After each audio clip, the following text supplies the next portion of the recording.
फक्त एका भेटीसाठी किती वर्ष वाट बघायला लागते. मी असं का बोलते ते पुढे सांगते. तर हाय, मी Archala, welcome to my mini vlog. आता रात्री माझं अचानकच ठरलं होतं जायचं आणि मग काय सकाळी बस पकडून पटकन निघून गेले. आता ह्या बसची वगैरे मला जास्त काही सवय नाही आहे, त्याच्यामुळे मला खूप त्रास होत होता आणि गर्दी पण खूप जास्त होती. आता ह्या मॅडमला भेटायला आले होते. आता अक्षरशः मी 3 वर्षांनी ह्या मॅडमला भेटते, कारण ज्या मुलीला मी कॉलेजमध्ये रोज भेटायची तिलाच भेटायला आता इतकी वाट बघायला लागते. पण असं वेगळं काही वाटतच नव्हतं. खूप भारी वाटत होतं. आमच्या गप्पा गोष्टी हसी मजाक एवढा चालू होता आणि काय बोलावं काय करावं काही सुचतच नव्हतं. आमचं काहीच प्लॅनिंग नव्हतं, कुठं जायचं काय करायचं.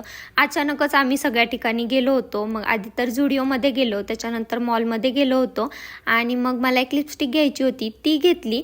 आणि मग मला काही जास्त शूट घ्यायचं लक्षातच राहत नव्हतं, कारण आमच्या गप्पा संपत नव्हत्या. त्यातनं पण थोडंफार घेतलंच होतं. लिपस्टिक वगैरे घेतली आणि मग परत घरी यायला निघाले. तर आजच्यासाठी एवढंच होतं. भेटूया नेक्स्ट व्लॉगमध्ये. बाय.